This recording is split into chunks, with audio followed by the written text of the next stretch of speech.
like to welcome everybody to the Coaches in the Mouth pod. This is Coach Jeff Williams along with Coach Daryl Fimple and the Mouth Brent Bender.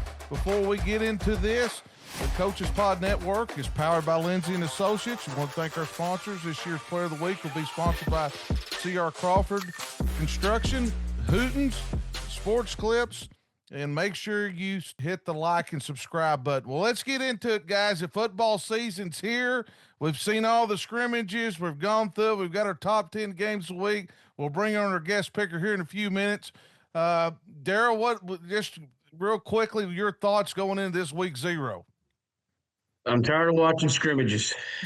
Yeah, I mean, we got to figure out what we're trying to do in the scrimmage games. It's the third quarter is a whole different. You will never see those kids again. Sorry. It's crazy. It's crazy. Yes, a little hot to scrimmage too. But like I said, we get a kind of a taste of what it is. We've got some uncertainty in a lot of positions of the teams that are coming back. So anxious to see week 1 how it's going to shape out. And what's important? What do you think's important, Jeff? The week 1 game, week cramps. 0. Cramps, baby. Cramps. Cramps. We'll get Coach Elmo. We'll get our guest picker and talk to him. He gave us a lecture last year about cramps. Oh, yes, he did. He broke it down. Mouth, you've been out and seen a few scrimmages. What's your thought process going in this week 0? First of all, I'm excited to have something to listen to and watch on TV on Friday nights and go to. There you go. That's the most important thing. The Mouth can't wait. Big weekend coming up. We got the week 0. We got the Hogs. What more could a man want in a weekend? Exactly. Well, Daryl, we're not going to get into your top 6. We're going to wait a couple weeks, see who earns their way through this. Let's go ahead and do this. Let's bring on our Lindsay & Associated guest picker, 3-time state champion, 2023 Arkansas High School Coaches Association Hall of Famer, Coach Billy Elmore. Coach Elmore, welcome to the show.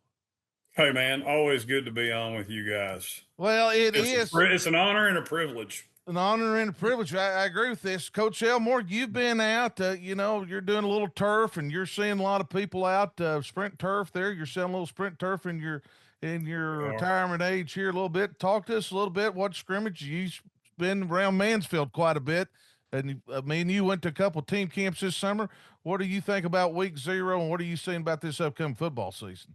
Well, I have not been to a scrimmage, nor do I intend to attend a scrimmage for the rest of my life unless I have a grandchild playing, because I can tell you when I was coaching, I gave the same answer every year for 25 years to the reporters after the scrimmage. I said the exact same thing. I could tell you on Monday before the scrimmage what I was going to say, regardless of what happened during the scrimmage. Kids played hard. We've found some areas that we really need to work on. We're really working on establishing depth. We felt like we did that. Now we can go back and evaluate the film and start preparing for our week 1 game. There you go. It didn't matter if we looked good. It didn't matter if we looked bad. As a matter of fact, I was actually talking to Coach Overton this week, and we kind of discussed it. And I said, it depends on how good you're going to be. If you think you're going to be pretty good, and we've been there. I mean, everybody that's coached has been there where you think, okay, we're pretty good. Or, if you think you're going to be pretty good, you kind of want to stink it up in the scrimmage game just a little bit. If you're not very good, you kind of want to have as much success as you can early to get your kids believing in it. But, sometimes if you think you've got a chance to make a run, you kind of want to get punched in the face a little bit. And, as a coach, you can go back for about a week and a half and kind of grind them a little bit. Exactly. I mean, and I've talked to some other coaches. Daryl, you kind of use the same philosophy. That scrimmage game, this benefit game stuff is really try to create depth and find out where you're at a little bit and go back and everything. Well, it's like Coach said, it's all about focus, man. You gotta get them focused one way or the other, man. You gotta get them to believe they can win and overcome some stuff, or you gotta get those guys that you think are going to be winners, and you gotta get them focused on what the the main objective is, especially week 0. Look here, in football, you've had all spring, you had spring practice. Let's just be honest. You've been to about 15 team camps. You've been to about 6, 7-on-7s. Although I know the AAA rules only allow you to do 8, but let's just be honest. And if you don't have your starters and quite honestly, most of your depth lined out by the scrimmage. Do you really think you're going to get that against somebody's backup left tackle? You know, like, oh, this guy really did good in the scrimmage. Now, I know he hadn't done anything for the other 300 days that we've been practicing, but, you know, your depth is set before that ever gets there. I hate to break it to a lot of people. Well, I agree with you 100% on that. Well, let's get into it, boys. Top 10 games a week. And there's a lot of great games. Hell, we even left off the Van Buren Alma game. I mean, there's all kinds of games which is a huge game in the River Valley. But let's start off over in God's country. We got EPC. Hootens has them ranked number 1 overall in 2A against Walnut Ridge. Walnut Ridge is picked, I believe, third in their conference, and which is probably one of the toughest 3A conferences in the state. These guys have battled. Daryl, let's go ahead and, like you always do, break this one down because there's going to be a lot of good players on this field. Well, let's start with EPC since we're going on the road. That's at Walnut Ridge this year. EPC's come off a 10-4 year. They are led by 2 explosive running backs. Jacob Gates had over 1,400 yards last year, 18 touchdowns. Dee Buchanan almost topped that with 1,392 yards and 18 touchdowns. They have the all-conference, quarterback. They're moving in there. Eli Blagg kind of runs the show for them. All those guys play on defense too, so you're going to see them on both sides of the field. Their big offensive tackle, defensive tackle, Doug Real, 6'2", 285, kind of anchors their fronts on both sides. They got a deep threat, a guy named Quincy Percy, guy, 5'7", 170. So you know they've got some athletes on the outside. Here's the biggest thing is they got 10 offensive starters back from last year's state final team and 9 on defense. And like I said, some of those guys are playing both ways. Last year they lost this game 37-0. Yes. If I do recall right. At home, like we said earlier. Walnut Ridge, 7-4 last year. You know, they got off to a great start, kind of ran into some bumps, got some health issues there. They actually, Jersey Cunningham's back, their quarterback. He's more of a rusher than anything. He totaled about 1,400 yards of offense last year. Jace Blake is a running back. That's coach's kid. They're going to kind of plug in there. They've got an all-state tight end that's coming back. They got a defensive end, Bregan Tate, that's coming back, and then their middle linebackers back. And they've got 8 on offense and 5 on defense.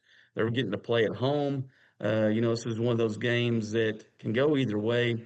But I think EPC. I'm going to take EPC in this one. EPC. Pimp's going with EPC. A lot of people are. Mouth, what's your thought process through this one?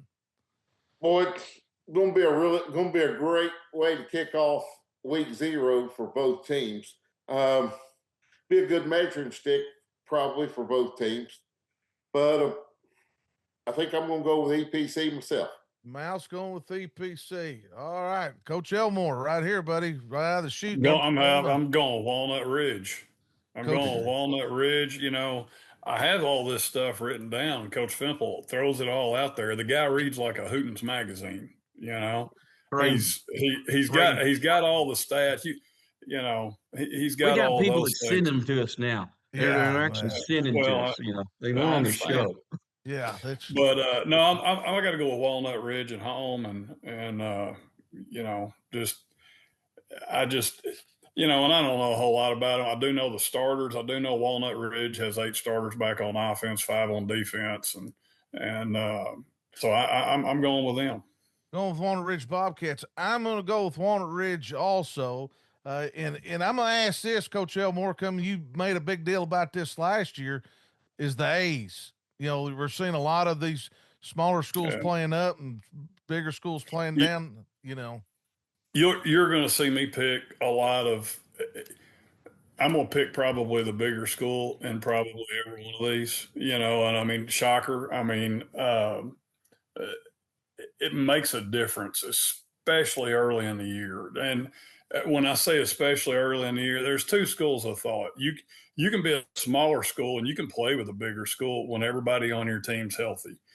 One of the things that you have to figure in early in the year is if I've got more depth, if I've got fewer guys going both ways, well, then you do get into the cramping thing.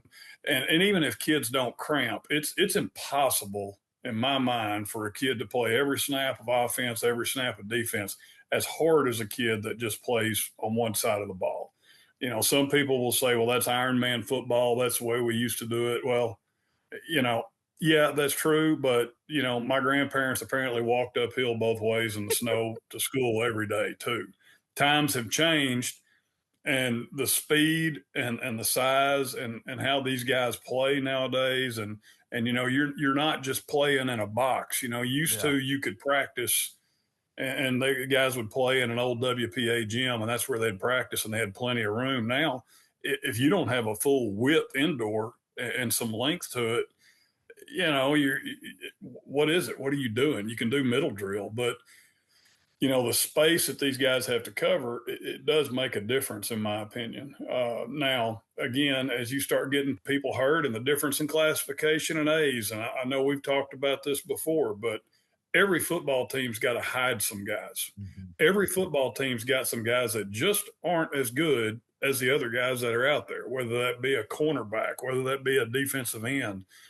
We always looked at it. We were going to find the worst defensive end you had, and we were going to try to expose him. We were going to try to pick on him. To be honest with you, the terms we use, we're going to try to make him cry by the end of the night. And, just trying to make it so physical. But I think there's something to that, to where the bigger schools they have more kids, and there's a reason that they divide these things by classification and size. Now, that's not to say that the best teams in 4A can certainly beat the best teams, or some good teams in 5A, and the best teams in 3A can beat a lot of teams in 4A. I'm not saying that can't happen, but as a rule, there's a reason you don't see Tennessee Tech jumping up and beating Alabama. There's a reason for the classifications. No doubt. That's a great run on the levels that parents need to understand too. There's levels Yes. of this stuff. Yes. Yeah, that's great. and I've had Great jobs, levels. and you talk about Stuttgart. Stuttgart, I was there, and one of the most prideful places you'll ever be, and that's a positive. I'm saying this as a positive, but when I was there, we were blessed. We were pretty good. We won state championship in 2012, but you would still hear about, well, when I was in school, we used to play North Little Rock. Well, I hate to break it to you, but they're about 6 times bigger than us now. That's why we don't play them. There's, when I was playing, we used to play Bryant. Well, Stuttgart probably don't need to bite off a piece of Bryant. No offense to Stuttgart. They might win the 4A state championship, but there is a difference, and it's a number of bodies. It's just, it's different. Yeah, no doubt. Well, let's head down to South Arkansas. Our boys over at Fordyce with the Cadillac heading down to Monticello. Monticello, everybody I've talked to seems like they're loaded to make a little run in that conference. Daryl, go ahead and break this down for us. Well, you got Fordyce coming off 13-1 last year. Last year, they beat Monticello 36-16 to open the season. Offensively, they're averaging about 42 points last year, giving about 13. The Cadillac is, back healthy. He went for almost 2,000 yards last year. Micah Gamble's back, also a running back that went over 1,000 yards. Their leading receiver's back, who's just a junior, had 881 yards and 12 touchdowns. They added a really good sophomore, moved up a junior high kid. Here we go. First junior high kid we're going to hear about. Caden Quimby, 200 pounds. He actually played quarterback in their junior high, went 9-1 last year. We're still talking about who beat them in junior high. I'm sure there's somebody on the hot seat down there that went 9-1 in junior high. They got 3 all-state players back. They've got 5 all-conference players back. Offense and defense, they've got 6 on both sides back. And yes, you're right, Coach Williams. Everybody's talking about Monticello. Everybody in their league's talking about Monticello. Now, I don't know if they're trying to set up Monticello or whatever, or they're trying to get in Monticello's head. But yes, everybody's talking about Monticello. 9-3 last year. Like I said, they got beat by Fordyce last year in this game. Jackson Hines are going to move him from halfback to quarterback. They have a running back with Joseph Achilles, who is rushed for 1,400 yards last year. Got a big tight end down there, Jackson Rawls. Everybody talks about 6'7", 225, had 29 catches for 369 yards. Their offense and defensive line are well put together. They're averaging about 260 on the front. Defensive tackles back's probably their best player on the defensive side. He plugged some room. His name's Aiden Franklin. He's 6'3", 330. almost squat 600 pounds. So they've got an anchor there in the middle. Monticello. The biggest question about them, they only returned 5 on defense, and they're really thin, they're inexperienced in the secondary. And that league could get them in trouble. It'd be anxious to see what Fordyce holds up. Fordyce playing a bunch of kids both ways too. Like I said, Monticello's returning. They're getting to play at home. I'm going to take Monticello. I'm going to believe in the smoke this week. Vamps going with the smoke down in Monticello. Mouth, we've been talking a lot about Fordyce in the preseason, but Monticello keeps getting brought up also. Your thoughts? Well, Monticello, you took a good beating the last time you lined up against Fordyce. They whooped you. And the Cadillac is coming out of the garage with the oil change and a full tank of gas. And till you prove to me, Billy's, that you can beat Fordyce, I'm taking Fordyce. Mouth's taking Fordyce, jumping out, jumping on the Cadillac already. Coach Elmore, your thoughts on this one down in South Arkansas? It'll be a big game, big crowd. Well, the stat that I don't think Coach Fimple, I think I got him on one here. Last year, Monticello had the best scoring defense in their league. I don't think we mentioned that. Oh, but no, so you got to go me. with defense, and again, Monticello, they got a lot of guys back on offense. I'm going on Monticello. And again, yeah, I've heard the smoke. Athletic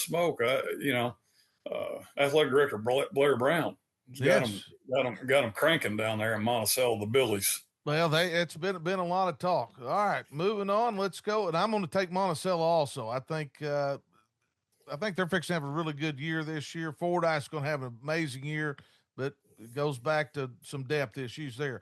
All right. Osceola, one of your former coaches, Robert Hooks, traveling to Mills against Cortez Lee and the Mills Comets. I'm real big on Mills this year. I think that's kind of my little dark horse there. Stepping up in classifications ought to be a big game. Daryl, break this one down. Will be a few athletes on this field. A few? Holy crap. Yeah, it's loaded. Osceola coming off a 10-2 year last year. They got Tyler Bell back at quarterback. He was over 1,300 yards total offense. They'll run it different ways. I mean, you look at who they've got in their skill positions, and Osceola is actually pretty good up front too still. MJ Washington is their big tailback. It's going to be their leading. He was actually their leading receiver, one of their leading receivers last year. So they've kind of moved him back to tailback a little bit. AJ Brown on the outside is another wide receiver they bring back. William Spencer is probably their best defensive player. They've got 4 on offense and 4 on defense coming back. And then you come to the Comets and the Galaxy because they've got numbers that look like they played in outer space last year. You got Elijah Moody coming back off an unbelievable freshman year. He was over, what do we say? He's over 400. Well, he's over 4,000 yards of total offense. He had 44 touchdowns that he combined for, 20 through the air, 24 on the ground. He almost rushed for 2,000 yards, and he threw for over 2,000 yards. So it's pretty amazing what that kid done. But he's got all kinds of weapons around him. He's got Jaden Hicks back, had 345 yards for Stephen. Here's the biggest thing about them, though. Defensively, man, they returned just about everybody on the defensive side that made an impact. They got 7 on offense, 6 on defense. Their offensive line returns 4 starters back, too. They're really heavy in the junior class, too. Isaiah Chambers, Darian Weston, Maddox Parker, those are the 3 big time on all 3 levels. That's Isaiah Chambers had 10 sacks last year, and Darian Weston's their middle linebacker. He had 70 tackles and 20 of them for loss. So they're pretty good up front and on defense, both sides of it. Their biggest tackle, they got an offensive tackle, Cortez the President Carter is what I like to call it. All right. Cortez the President Carter, man. The first nickname given this year right there. He's a starter on both the offense and defensive lines. I think he's going to wreak havoc. I think Osceola is going to come in. They're not going to be scared. They play in that tough conference too, but I think Mills is going to be way too much for them. Mills. Mouth, you've talked about this one off there. It's a tough one. What's your thoughts? That's a real tough one. All I can say is there's going to be a whole lot of athletic ability on both sidelines. And, when Osceola comes down from Northeast Arkansas, they're going to be playing that John Anderson song, Seminole Wind's going to be coming out of that purple bus. And I think they're going to think there's going to be lots of points scored. The question to figure out for Osceola and defensive coordinator Butch Gray, who you know well, is our head coach Robert Hooks, is how can we stop young Mr. Lee? Mr. Moody. Mr. Moody, excuse me. Mr. Moody. How can we stop Mr. Moody? If they can figure out a way to corral him, they'll have a heck of a chance to win the game. But I think I'm going with Mills. Mouse going with Mills. Coach Elmore, you know Robert Hooks and Osceola and Butch Gray, the defense coordinator. He was your defense coordinator for a long time there at West Memphis. Your thought process through this one. You watched Mills last year really make a run. They look like they're loaded to bear. I hate to go against my guy Hooks, but man, I mean Mills and 4A. That's almost a cheat code. It could be, With that being said, I think 3 and 4A is probably the hardest two divisions to win a state championship. Yeah. We've discussed this before, but the Moody kid, I had that written down. An interesting thing though, Mills only got a 9-game schedule. They only have 2 non-conference games, which I thought was odd, but I've got to go with Mills. I hate to do it. I'll probably get a call from Coach you're Hooks, going to call. You're going to call. You're getting the call. Coach Gray will be sitting there going, You've seen well, it. Somebody's parents calling Osceola right now going, I don't want my kid to be the spy. Okay, I don't want my kid on it. I don't want my kid's not in charge of tackling Moody. I don't want to be the spy. I don't want to embarrass him. Exactly. Well, I'm gonna go with Mills also. I think they're gonna make a long run. I think Cortez has got those guys ready to go, and I like what they're doing. Hey, with that being said, and it seems like we're saying this in every game. Okay, we're all picking against Osceola. Osceola may win the 3A state championship. No, there's no doubt. Let's not throw that out. I mean, I'm picking them to get beat week 0, but then again, they may go win the whole thing. Oh, in their division. So. That's why we had non-conference, man. Non-conference. Right. Exactly. A lot of fun. All right, head back down to South Arkansas. We're going to South Arkansas. We got Greenbrier at Uncle Bo and the Warren Lumberjacks. This ought to be very interesting. Last year, these two played an open round. Had Uncle Bo lost his quarterback early on. Greenbrier's got a great running back, great offensive line. A little suspect defensively, lost a lot of guys. Warren, a little bit work in progress. Talk to us a little bit about this one, Daryl. Well, you got Greenbrier won last year. Like I said, the Warren lost their quarterback. Got beat 41-34. Kind of came back in that game too, though, after getting punched in the mouth a little bit. Greenbrier returns 5 on offense, 2 on defense. They got a new they kind of plugged in the quarterback last year too. Jake Palmer, 6'3", 175. He's 62%, 1,400 yards, 16 touchdowns. But they're big guys. Enoch, the Ninja, Hassan, 5'8", 185. He had 256 carries last year for 2,000 yards and 22 touchdowns. They say he's gotten a little bigger, a little faster. Last year on Warren, in that game, he had 275 yards rushing and 3 touchdowns. So he was the entire offense pretty much for him last year. They look on the outside for a guy named Salter Mahan, also a 4-5 guy, 38 catches last year for 404 yards and 4 touchdowns.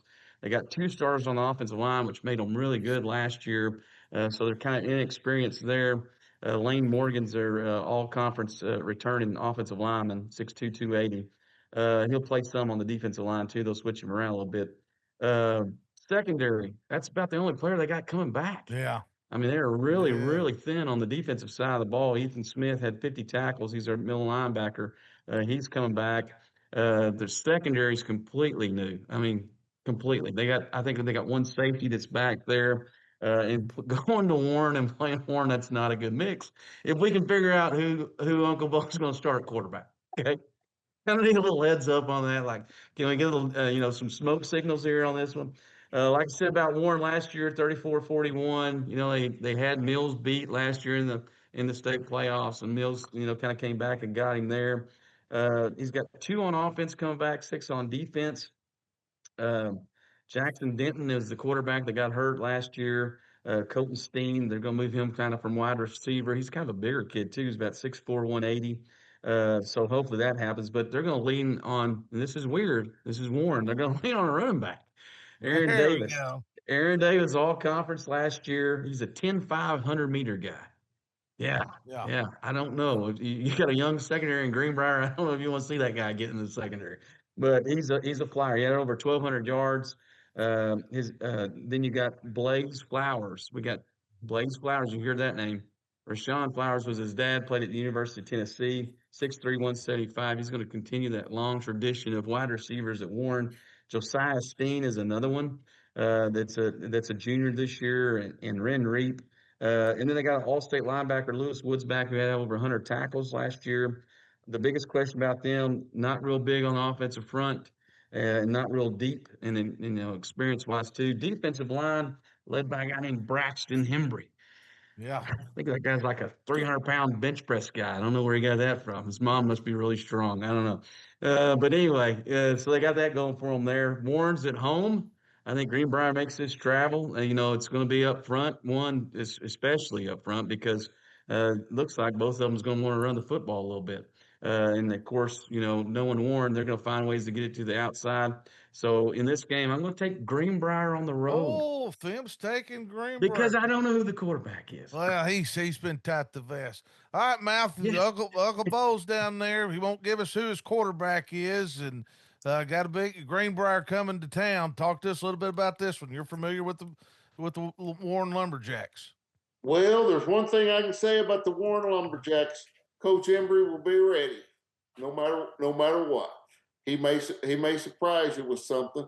He may run it 25 times a game, this first game, but have no fear. He's going to test out the secondary at Greenbrier. I just want to make that perfectly clear. Don't get too comfortable back there and think, oh, we won't have to. They're going to run it every time. Nope, he's going to take his shots, and I am going with the Lumberjacks at home. Oh, the Mouth's going with Uncle Bo. Coach Elmore, we can't find out who the quarterback is. We came with no information coming out of Warren America. Hey, don't freak out about that. I'm telling you, Uncle Bo coached against him a few times. Watched. So people don't realize Bo can run the ball. Bo runs the power. There was a time where everything they did was based out of power and ISO and stuff like that. There's a time, believe it or not, we sat down and we actually liked the way he was play calling. It simplified the play calling schemes and so we kind of blended our offense. We stole some of their plays. I think they started running power a little bit more and kind of put it together. So we were a lot closer than what you would think we are. Here's the deal on Bo. He's going to run it. He's going to play action. He's going to RPO you. And then he's going to throw it deep to a big dude that's better than your little dude that's covering him. And and give them credit for what they're going to do. They're going to score touchdowns that way. You always think back to a lot of great teams, when they throw to score touchdowns, and Bo can you can fit his offense into that category. I do know this. I know I'm taking Warren. But I have talked to Bo a little bit. He said they do have work to do, and I think we all on this group, we all understand that by the time the bullets really start flying and the playoffs get here, the Warren Lumberjacks are going to be right there, and they very well may win that conference. They'll be loaded up just like they always are, and be poised to make a run.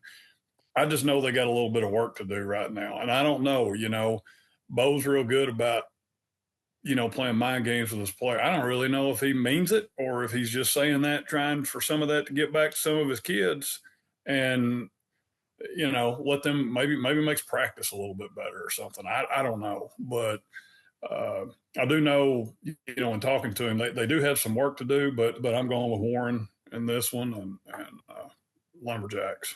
Going with Uncle Bo and the Warren Lumberjacks. They're going to have this back from Greenbrier's outstanding, and their offensive line. The last few guys in the offensive line could give them problems, but I think he's going to outscore them this time. I really do. I think there's going to be a lot of points scored in this game, but I'm going to go with Uncle Bo. They're at home. They'll have their lumberjack sitting out there, will not take it down. It will be up there Nope. the whole game. And I'm going with the Warren Lumberjacks. All right, staying and let's go to Southwest Arkansas. I think this is one of the toughest ones we've got on here. We got the Fighting Vaughns and Camden Fairview, who scrimmaged Bryant this past week, which it's a scrimmage and you know, probably the best competition they could face, going to Arkadelphia. Arkadelphia, defending 4A state champions, kind of one of my favorites to win it this year. Again, got a lot. Braxton McCoy back, a lot of guys back. Talk to us a little bit about this one, Daryl. I think this this could be very interesting. Well, you got Camden coming off 8-4. Last year they won this game 40-25. Of course, Arkadelphia was kind of breaking in a new quarterback at the time, not to make an excuse, but on defense, they got 5 coming back. Camden does 5 on offense. They have won 1 playoff game in the last 3 years. They've returned 3 offensive linemen and 1 offensive lineman, 2 defensive linemen that were all conference last year. They're going to have to replace their quarterback. You know, Atkins, he ran out of eligibility. I think he's actually playing at Henderson. Yeah. I think he's a Henderson. Brody Dew is the guy that they're going to plug in at quarterback. He's a junior. They're really going to depend on the run game, too. Jaden Porsche, Zaylen White are 2 guys they're looking at. They got 2 big wide receivers outside, Jaquanis Thompson, Chris Randall, all over 6'2", about 170 apiece. They've got some defensive linemen, like I said, that are coming back. Buddy Hunter returns on the inside. They got Rodney Frazier, who led the linebackers with 47 tackles last year. Secondary still a question, but they got so many skill guys. If you look at their roster, I mean, they are just full of skill guys that they're just kind of plugging in here. And Coach Vaughn does such an amazing job with them. But they do travel to Arkadelphia. Arkadelphia's come off a 13-2 year. They have 7 on offense, 7 on defense back. They have 12 all-conference players back, including the kicker, who was a big factor in the state Hey, championship game. you gotta have that guy around. Yeah. Steph Milan, he's going to be the only kicker that we ever mentioned, by the way, too. Okay. We're just going to talk about Seth being the only kicker.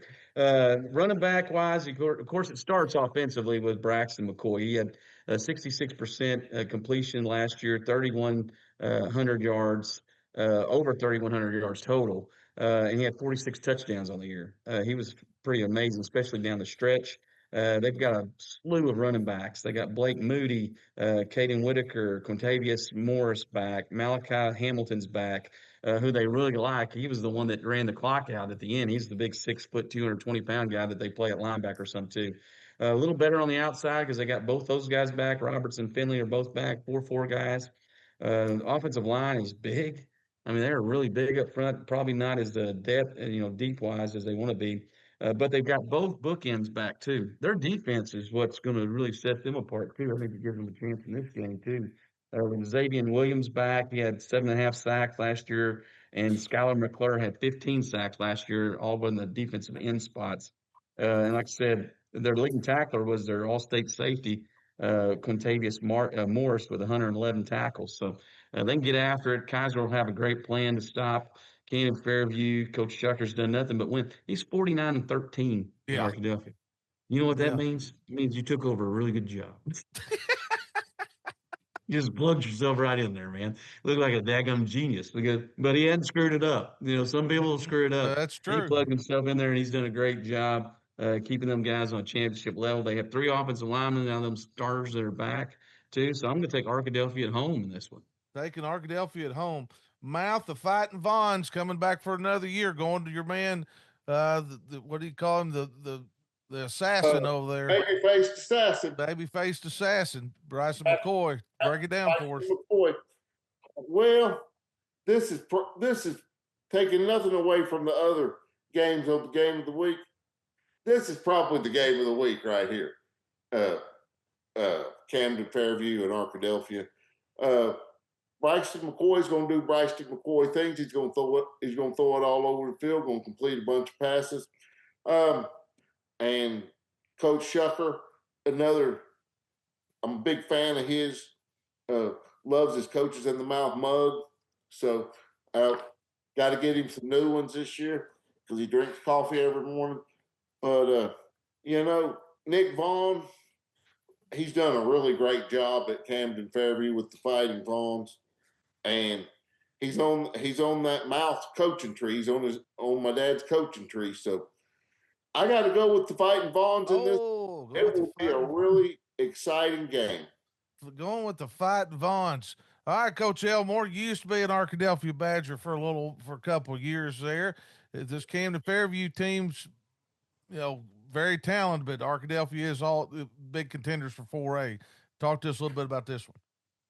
Yeah, that was when I was at Arkadelphia, we went down to play Uncle Buck when he was at Camden Oh. Fairview. In case you didn't remember that, that was a Week 10 game for the conference championship. We were defeated in that contest. They were really, really good. But no, I'm gonna go with Arkadelphia in this one, just because they're at home. I think, again, they've got so many guys coming back. I think they're set up to make another run in 4A. And again, Coach Shucker's done a good job there. He just kind of keeps this, it's just kind of kept rolling through that place. And no doubt, I'm going to go with Arkadelphia also. I think, and one is the quarterback. I think with Arkadelphia having the quarterback back and the guys coming back on defense are going to be are loaded up is obvious. But Camden Fairview, Nick Vaughn will come in there and have them ready to play. But I'm going to go with the Badgers. All right, heading over to Garland County. These two do not like each other. We got Lakeside at Lake Hamilton. The Coach Rockwell's done an amazing job at Lakeside. Semi-final appearance last year. Tommy Gillerin does Tommy Gillerin things at Lake Hamilton, getting that wing tee going. Actually won a 7-on-7 this year. Lake Hamilton did. He's expanding the passing game a little bit. This ought to be a barn burner right here. Talk to us a little bit about this. I mean, both teams returning a lot of guys. Yeah, Lakeside starting out. They were 10-3 last year, won this game 34-29. They have 4 offense and 5 defensive players returning. Of course, they've got a quarterback that returns. Wally Walcott last year threw for over 2,500 yards and 32 touchdowns. They have to replace our guy Grady O'Ham, or O'Man, my bad. But they're going to do it with his brother. How about that? How about that? Was him in there? Cherry pick the brother. Yeah, Pete the Hammer O'Ham. How about that? Yeah, we'll use that. Same size. They've got a slew of tailbacks, though. They really like this guy that's a sophomore that's moved up from their junior high team. He's 6'1", 205. Logan Pozczynski is his last name. You got like a name like that, that just rolls off your tongue right there. So they're looking to plug that guy in. Drew Morgan's back, one of their wide receivers from last year. Offensive line-wise, they have 2 all-state players back. That helps them up front. Of course, Tucker Young's one of those guys. But they're, they only have those 2 guys returning on the offensive line, though. So they're a little inexperienced, kind of filling in some holes there. Defensive line, man, they lost all their defensive line last year. So experience and size is kind of the question mark there. But they got all conference. Cannon Martin back as the inside linebacker, and Doak Douglas both had 65 tackles and 14 tackles for loss. They had 25 tackles for loss between them. Their leading tackler's back too. He's in the secondary. He's one of their safeties. He had 110 tackles. Chris Ford. Biggest question too about them is they lost both corners. Yeah. So that's going to be a big, huge question. They've got some kids that actually came back out to play football. That's what happens when you win, or you pass a millage. 2 things happen right there. Pass a millage, you get some players back. You get some nice stuff going, and you start winning some games. This is at Lake Hamilton.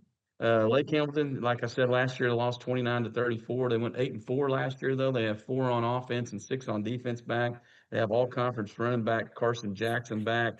He's kind of their lead horse, and he had over 1,000 yards total offense. He had 60 carries for 699 yards last year and 5 touchdowns. Caught it 16 times for 388 yards and 3 touchdowns. They're really excited about Hudson Davenport, their quarterback, because they can throw it. So they think that can add to the wing tee a little bit. They also have a young quarterback named Jace Bohannon who's moving up from the junior high team that they're excited about too. Jordan Amos is going to help them at the running back spot. They have 3 senior starters on the offensive line, which is going to help tons. Like I said, their defensive line is going to be a huge question mark there early on. And can they find 2 corners? especially playing in that league. And Lakeside's going to get after their corners. Defensive end, defensive tackles back for Lake Hamilton. They're playing at home, but I still like Lakeside in this game. Likes I think Lakeside. Lakeside takes this game for the second year in a row. Yep, Vimp likes Lakeside. Mouth, you know one thing. I like Tommy Coach Gill- Rockwell. Is there a Yeah, better he's been a football great- name than Rockwell? I mean, come on, man. and Who do you Coach- play for? I play for Coach Rockwell. Yeah, I mean, come exactly. on. It's even scary. Yeah. And Bill, he's a defensive guy with a name like that. Automatic. Yeah, That's the way you live your life. the way you live It's your not. You don't wake up on Sunday and say, all right, we're gonna have to be physical this week, man. It's the way you pattern yourself. All right, Mouth, talk to us. You know, Tommy Giller will be having his shorts on down at Lake Hamilton because it's going to be warm. Talk to us a little bit about this one, Lakeside at Lake Hamilton. It was a great game last year. 34-29 Lakeside Rams. Lake Hamilton always seems to have something catastrophic happen the first game that keeps them from winning. And but they right the ship and they end up going 7-3, 8-2. But I got to go with Coach Rock and the job he's doing at Lakeside. The Mouth's going with Rock. All right, you're familiar with both these teams here, Bill. You've seen both of these over the years. Talk to us a little bit about this one. The thing that I meant to reach out to Coach Rockwell. I watched them a few games on YouTube last year, and that's not the Lakeside that I remember them being. Sir. And that's no offense, but those cats were physical and ran the ball hard. It was.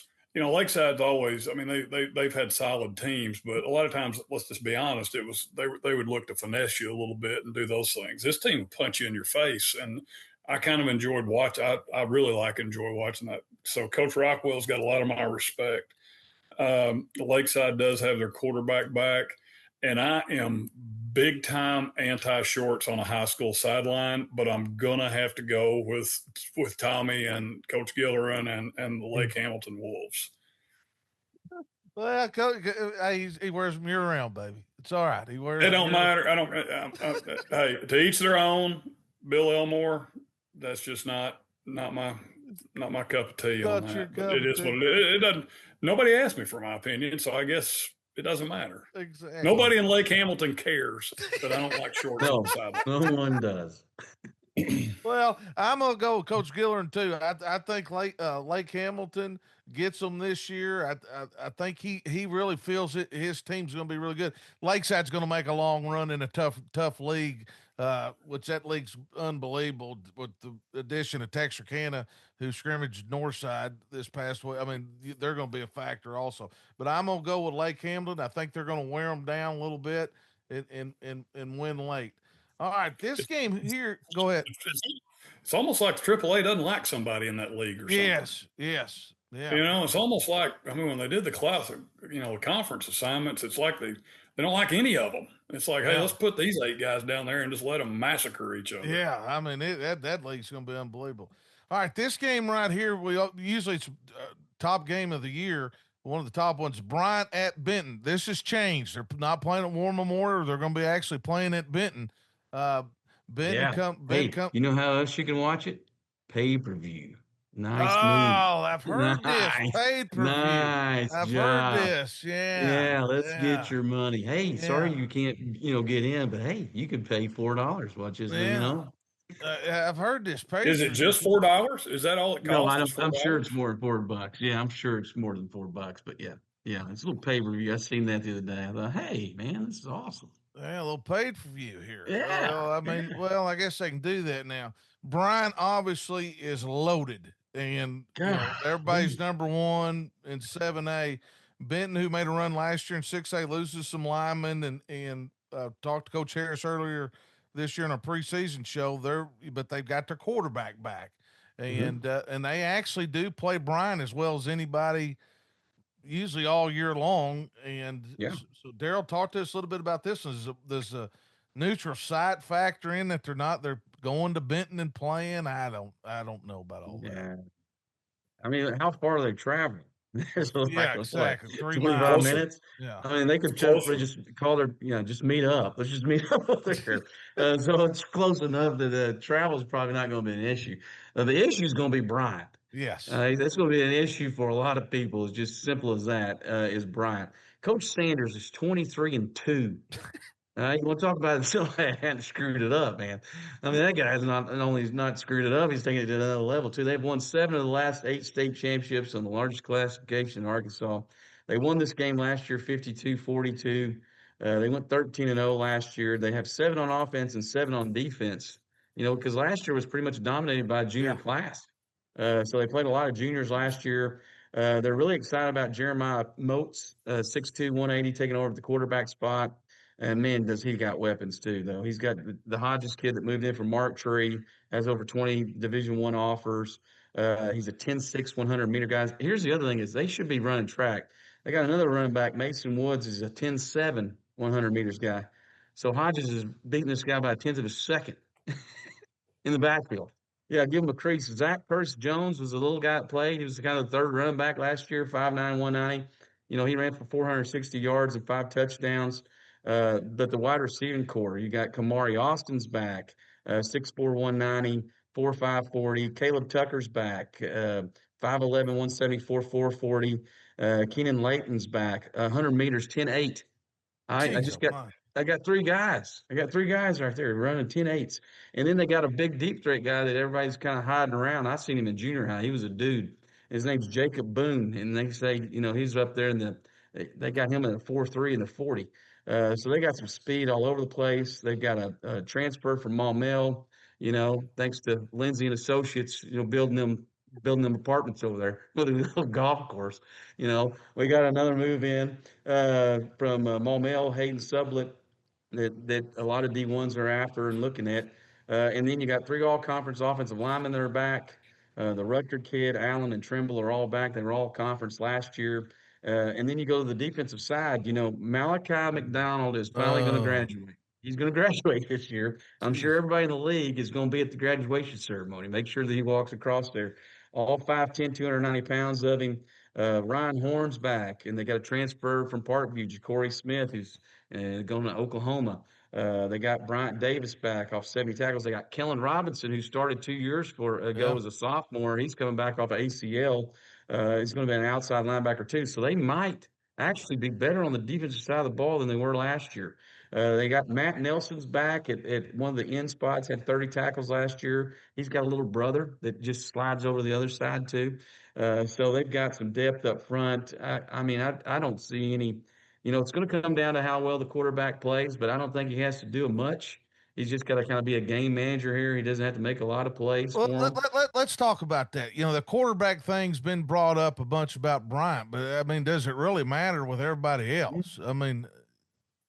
Yeah, if you look at last year, even the one that they had, he made big plays, but he didn't have to make a bunch of big plays because they had so many players up front. And then defensively, they're always going to beat you in field position.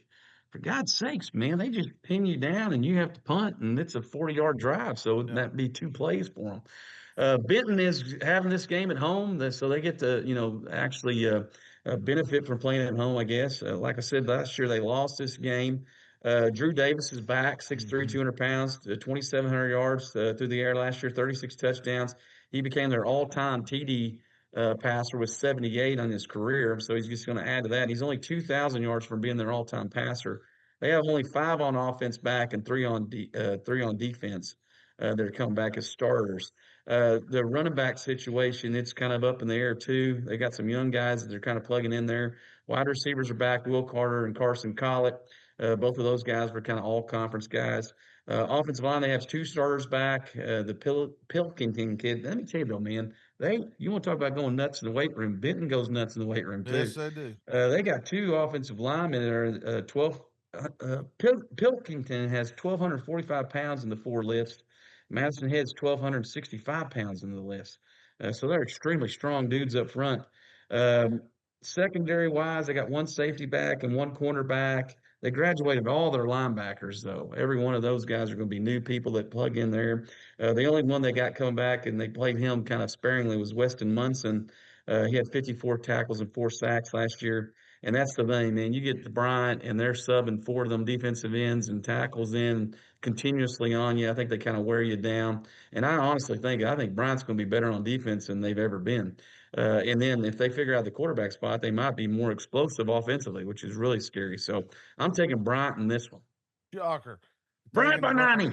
Bryant by 90. All right, Mouth. I mean, Bryant's a big bad wolf, but the Benton Panthers, big rival. Never know. Talk to us.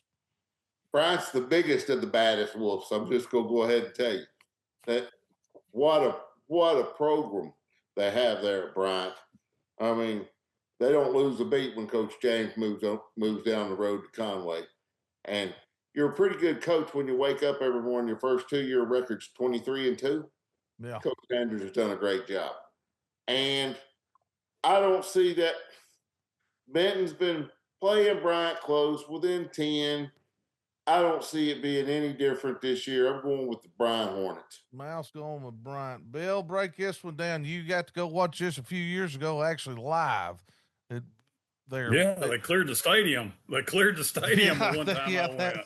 Something like something dropped or something, and people freaked out. But one thing Coach Fimple was talking about as far as returning starters, and I think it's less important the higher the classification, because you guys know. I mean, if you're playing a lot of underclassmen in 6, 7, 8 football, you're probably losing some football games unless those guys are really Division I kids. But imagine you're Coach Brad Harris. Okay, we got a really good football team. We got a really good program. We're going to win a lot of games in 6A. We're going to reload every year. We're going to be in the mix. We're going to be semifinals or better. But our rival has won 7 out of the last 8 7A football state championships. Yeah, get you some of that. Yeah. I mean, at what point? I mean, and I know he wouldn't. I know they step up to the challenge. But at what point do you walk in and go, hey, how much of that money do we actually get off that live stream? There comes a certain point where you're going, man, Buck was wanting to play me. We were at West Memphis, and we had some success there, but he wanted to play like week 3. And I said, Buck, I'm not playing you right before we roll into conference. I said, there's no way. I said, now week 1, week 0, something like that, would do that. But you got to go with Bryant until somebody proves that you don't go with Bryant. And I mean, that's just as simple as it can be. And again, it sounds like a broken record, but Benton's gonna be in the mix. They're gonna be, honestly, I don't know if anybody can beat Greenwood in 6A, but Benton's gonna be in the mix to be one of the ones that have a shot to beat them. But they're not gonna win Friday night. I hate to break it. I mean, it's just, this is probably not gonna happen. Well, I'm with you also. I think Bryant's just way too much. Here's the thing is too, though, is like you said, Coach, like it doesn't matter who's playing Bryant. I mean, it's the same thing. We've all been there. Yeah. I mean, everybody. You sit there as a coach and hey, listen, we got the old college tribe. We're going to win every game that's on our schedule. They make movies about this stuff. Well, everybody sits there and you can blow smoke. You can sit there and go, man, we're going to win every game on our schedule. As a coach, you've got some of them on that schedule. You're sitting there going, I don't know how this one's going to turn out. Now, you prepare the same way and you do everything the same way, but you're loading the bus as a coach. And I'm not going to say you have doubts, but I'm going to say you question. You question whether you can get it done a little bit. And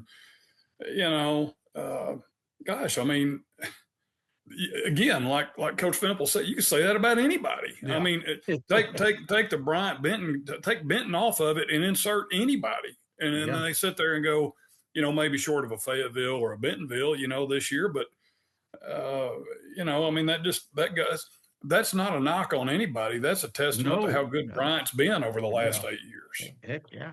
Over a decade, man. I mean, it's unbelievable. Unbelievable. All right, here we go. Headed over to West Arkansas. Battle of Rogers Avenue right here. You got Northside coming in with a new coach playing at Southside. Southside has dropped to 6A last year, didn't make the playoffs. Feel like they're going to be a lot better quarterback back. Wilson Key, the receiver, had a good scrimmage against Alma.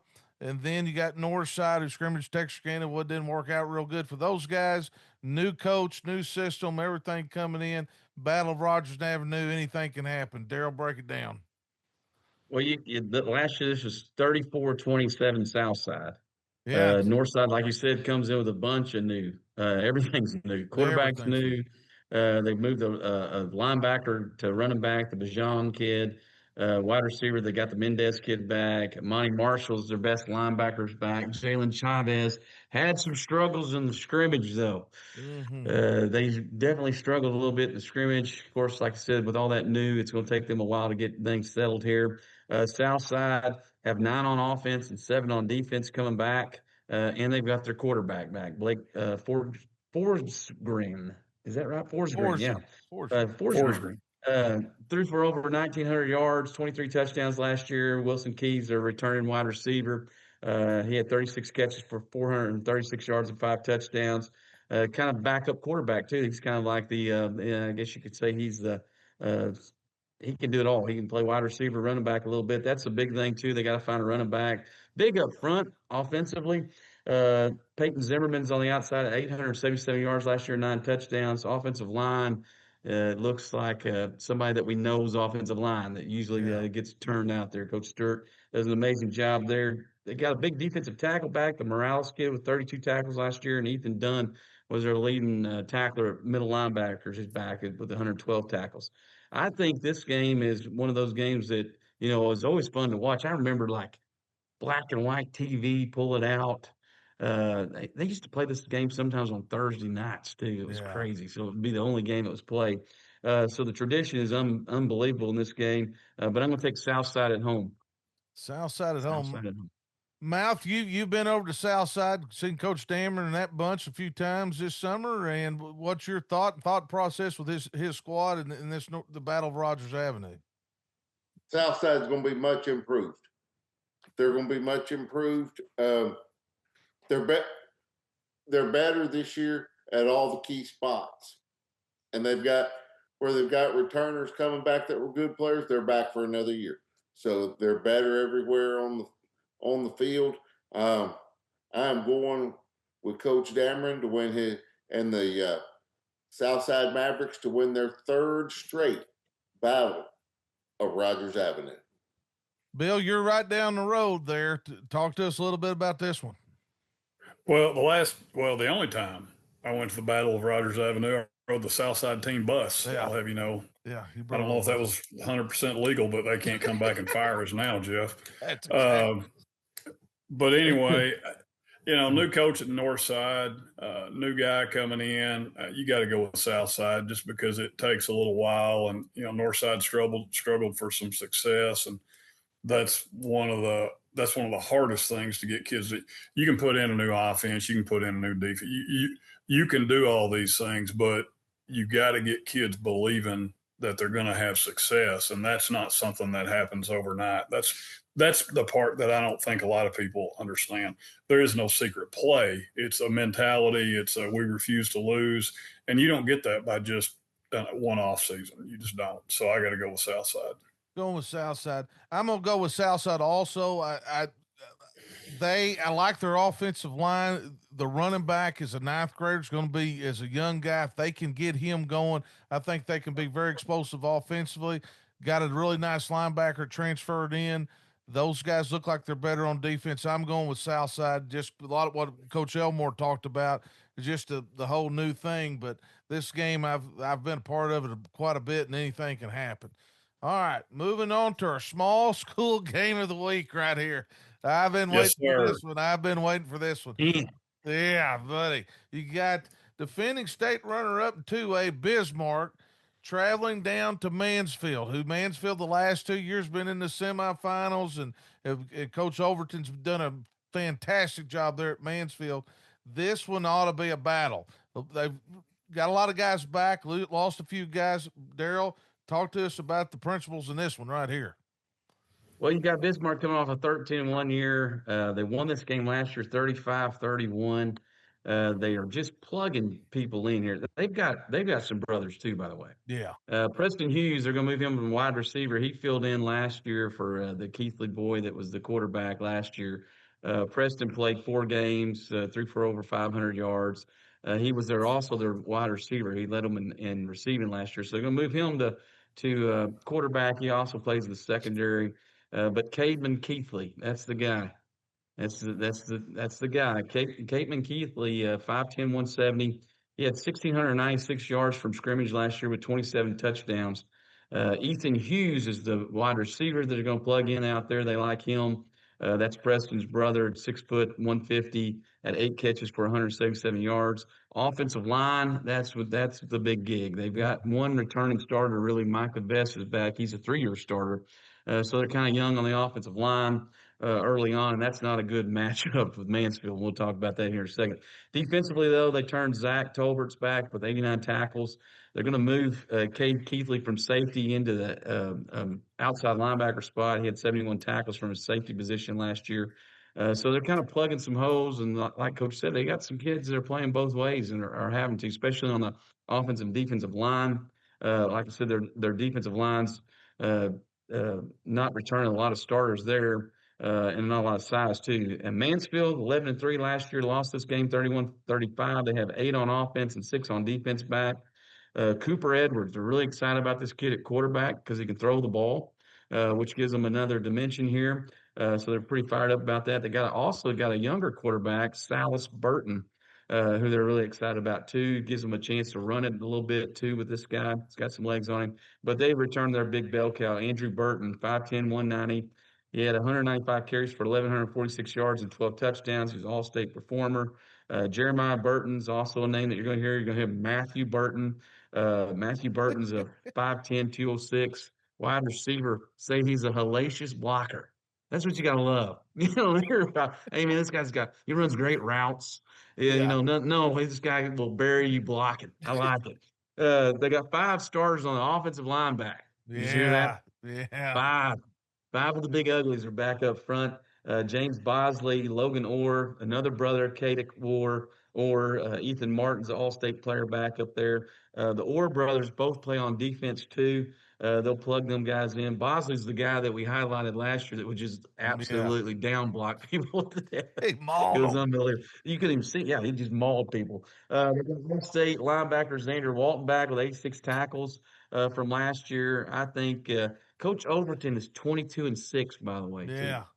Too. And they broke the Boonville curse last year, and now I think they're the ones that are in the stretch. They're the 4-3 defense and the flex bone. So I'm going to take Mansfield at home. Mansfield, Fempsteak and Mansfield. Mansfield at home. Yeah, it's a tough one. All right, Mouth, and I honestly don't think that you're going to see the best out of Bismarck till about week 3. I think they get rolling in week 3. Week 3, okay. Mouth, look at that. Mouth, Bismarck at Mansfield. We're high on both of these teams. Talk to us. Yes, we are. But there's 2 things that have got me going. That I'm going with Mansfield. But they got 5 returning starters on the offensive line, and that option type offense, that offensive line makes that offense rumble, and that's going to be a tough task for Bismarck because their possessions will be limited in this game if Mansfield's able to control the ball and have no turnovers. Bismarck will be lucky to get it twice and a half. And plus, the other reason I'm going with Mansfield, we got the Mansfield Hall of Famer, Coach Bill, as our guest picker. So we can't go against Mansfield right here this week. The curse has been lifted. The curse has been lifted. You guys been the driving force behind that. The curse has been lifted. They couldn't figure out the criteria. I didn't know what else you needed to do. I'm not sure anybody could. We've been pushing this for the 2 years we've been doing this show. Right. Pushing. All right, so Mouth likes Mansfield. All right, Billy, your hometown and all that part. You got to speak to the alumni a little bit the other night, and you're right there. You've been to a lot of games over at Mansfield. Talk to us a little bit about this one, and what do you think about Mansfield this year? Well, I go to a couple of games because I like the way they play. I Yeah. mean, I enjoy. I like what Coach Overton does. I drove through there the other day, and they were out. I don't know, as a class, and I pulled up and we visited there for a little while. And I just like what they do. And then I watched them in their scrimmage, and the offensive line was just. I mean, I watched a little bit on YouTube. I didn't. Again, I don't participate in scrimmages when it's hot. So I watched it on YouTube, a little bit of it, and they were just mauling the defensive line they were playing. I mean, just mauling them. And you got the Burton kid and the Burton kids, I guess you should say. So it's I'm going with them, but yeah, I just enjoy liking. I enjoy seeing the pride of a place that had never been good, and I'm talking about like I'm considering myself in that because one of the what they say about Mansfield football, nothing. But the last couple of years, they've had some Ain't great relevant. success, and so it is kind of exciting to watch that a little bit from the outside looking in.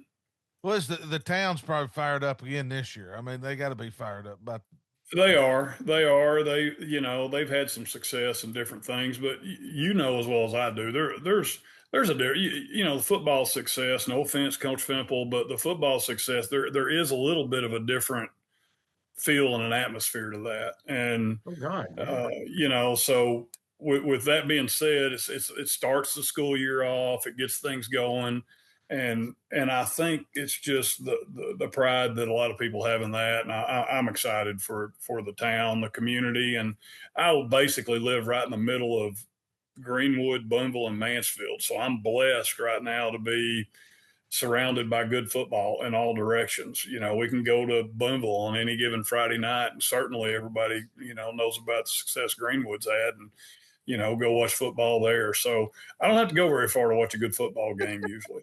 our good football team. I'm A telling good you, football team, yeah. I'm gonna You say can always you can you're always switch teams too. That's the that's good thing. exactly right. Well, that's You're right. always Yeah, I winning. mean, because they're You're all always about winning. the same distance apart is really the good thing, you know. Ex- Yeah. exactly. So I'm assuming you're taking Mansfield in this one. Yeah, oh yeah. Yeah, I'm going to take Mansfield too. Offensive line, those guys have dominated, and they can travel. They can play at home. They can play in the bus. They can play in the parking lot. I'm going to go with Mansfield. All right, big school game of the week. It's very interesting.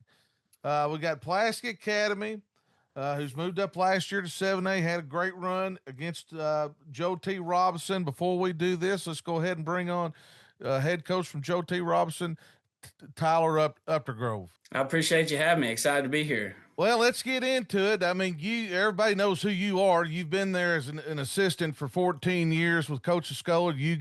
He steps down, you come to this role with a loaded football team. Hooten's got you, I believe, ranked second in the overall in the state. Got a big game this coming up week with Pulaski Academy, which we'll get into it. But let's first talk about the transition a little bit, becoming in that head seat and how that's gone through the spring and the summer. Oh, it's been great. I had a lot of people in the spring, what's different. And the spring wasn't much different because, Coach Scola was coaching soccer and stuff like that. So I kind of ran the off season before anyways.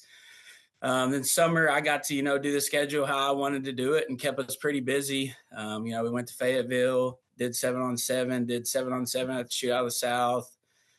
Then, obviously a bunch of team camps. And then, I think the biggest change has been the in-season stuff, just coordinating everything now has been a little different. As a head coach, you coach a little less than when you're an assistant. And so that's been different, but I've got a great staff, so that makes it a lot easier for me and eases my mind a little bit.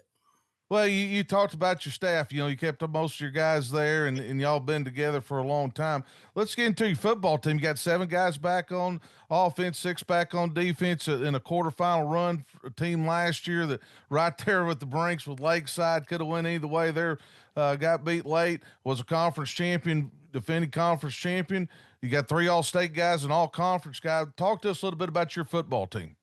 Yeah, I'm really excited about this group. Like you said, we returned quite a few guys and then added some, whether they were sophomores or they moved in. We got to move in from California, move in from Hawaii, 2 from California, actually.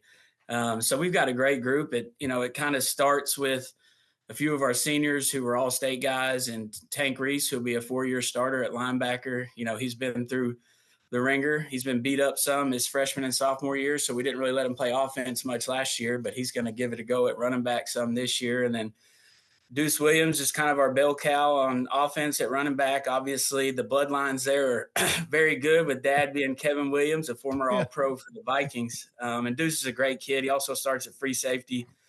And, both those guys got multiple college offers. And then our big left tackle, Dominio Patterson, is a Tulsa commit, and he plays some D-line for us.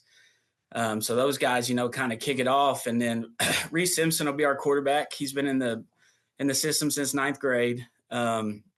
Be a junior. The biggest thing with Reese is I think, probably about last February, it started to click for him a little bit that this role isn't just, I can just go out there and play. So he's a baseball kid. And so he was like, can you stay up here till 8 or 9 after games so I can, just throw into the net or work on my drops. And then Coach Brown, our offensive coordinator, did, Q school on Wednesday mornings.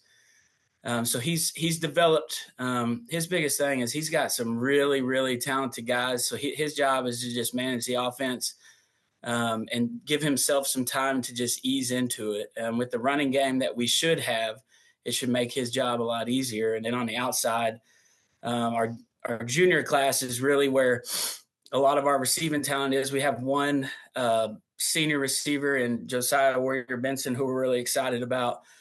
Big receiver, about 6'3", 190.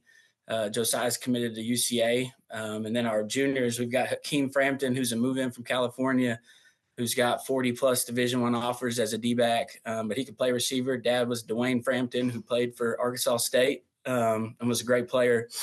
And then we got Kyron Grimes, who's a returner. He started every game at corner last year. He'll play some slot, and then obviously start at corner. Trey Petty is another returner. Didn't really have the sophomore season that we thought he'd have, but he's put on good weight. He's kind of a bigger body receiver. And then Jaden Todd is another receiver who played a lot last year as a sophomore. He starts at our rover position on defense. And then we've got a sophomore receiver that we're really excited about named Braylon Brown. That's about 6'2", 200, already getting some college interest. So we're really loaded there. Bring really 3.5 to 4 starters back up front. We have one kid who played a lot last year but didn't start. So really excited about our offensive line. Just need to give them some time to continue to gel and mesh together. Well, you got a lot of guys back, and a lot of guys got great genetics. Obviously, Kevin Williams and some of those guys, and I remember those guys playing. Obviously, talk to us going into week 0. There's all the unknowns. I think this is the most difficult week, and you can't judge a football team off one week in a scrimmage. And you guys, the last couple of years, have opened up with Pulaski Academy, who's been a dominant force, has worked their way all the way up to 7A. They scrimmaged Jonesboro this past week, breaking in a new quarterback. Tell me what you're looking for first from your football team going into week 0, and then come back and talk to us a little bit about the issues that PA, that they bring to this football game.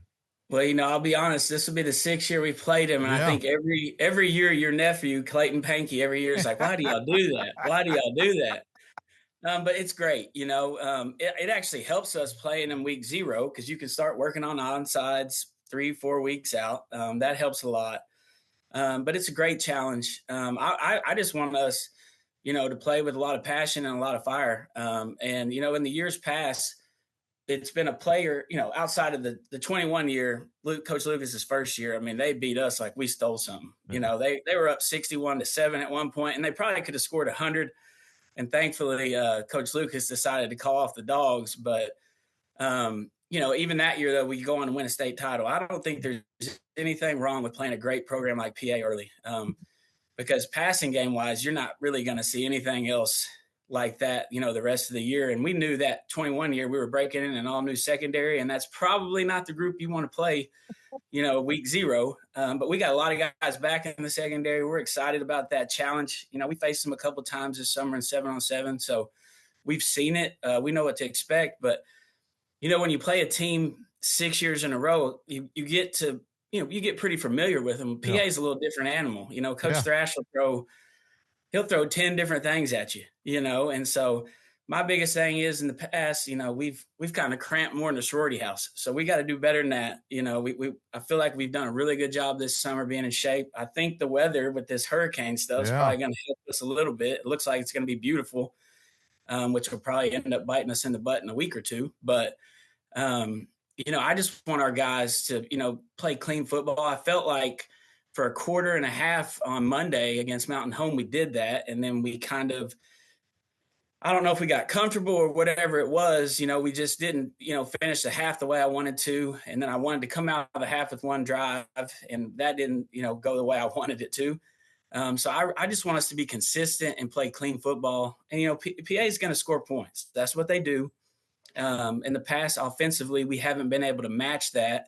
Or if we have, we've waited too long to do it. So, you know, obviously you got to get the onside. That's the key. And then we got to score some points. You know, I don't say we have to score with them, because in the past defensively, we've gotten some stops. You know, I think one year they had 19 or 18 possessions and we got 10 stops. Well, Yeah.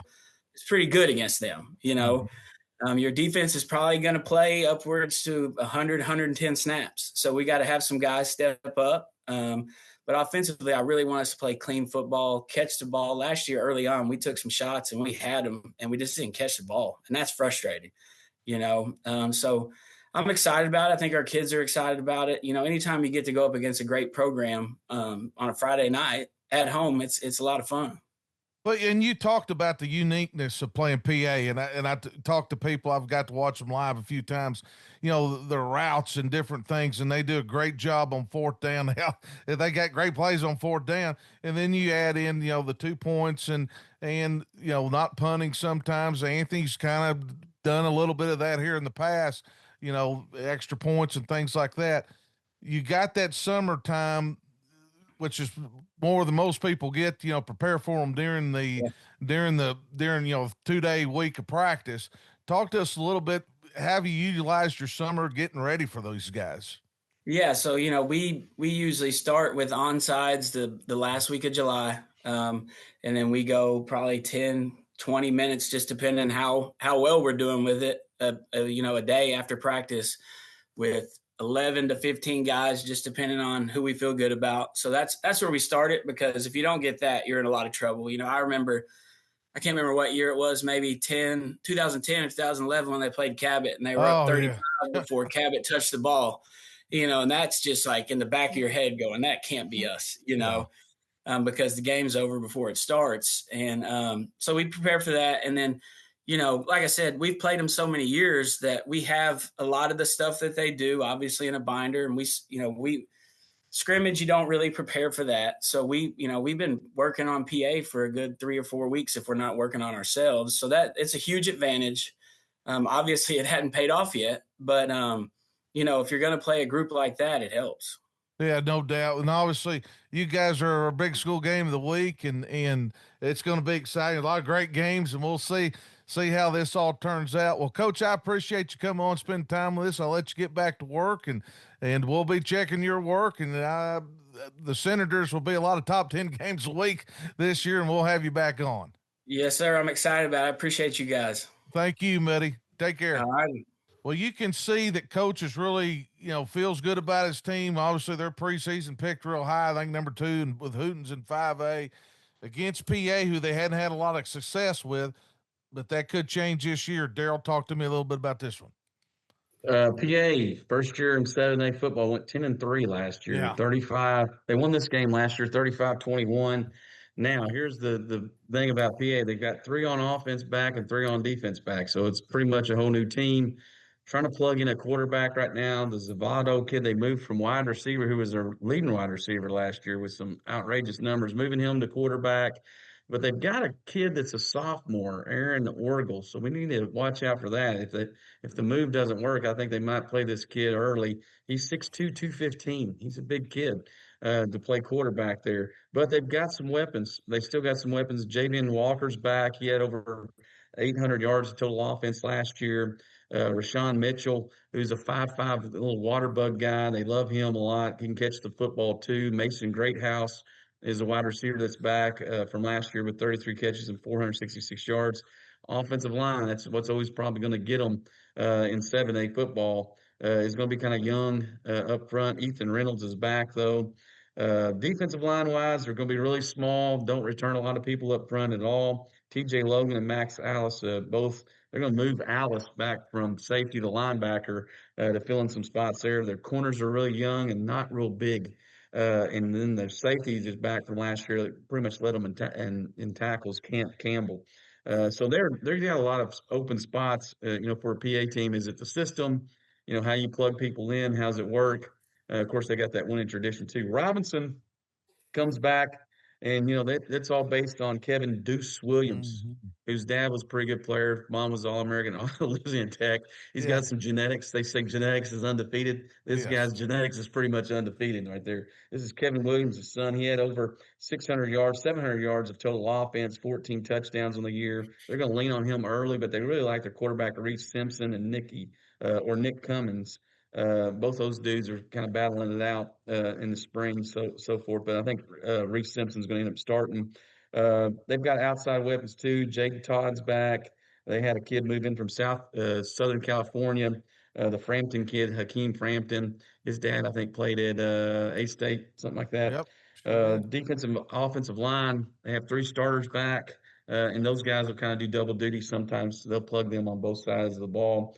Lennox Campus is their best defensive lineman's back. Isaiah Reese had 112 tackles last year from his middle linebacker spot. He had 2 games back-to-back, 16 tackles in 2 games, back-to-back games, 32 tackles in 2 games. Crazy. Corey Crusters in the secondary had 68 tackles for him last year too. Robinson's really talented at skill positions. I mean, if you look at who they're trying to plug in, it's not like they're not plugging in really good players there. So I'm going to take Robinson at home Go take on this Robinson. one. Okay. Take Robinson at home. All right, Mouth. We got Robinson, new head coach coming in, been an assistant there for 14 years against PA and Anthony Lucas and his bunch. Talk to me a little bit about this one. Well, it's a great situation there at Robinson with the new head coach coming in that had been there 14 years as defensive coordinator, and that makes the transition easy. He knew what he had when he got the head job. And Robinson's picked very, very high in the 5A.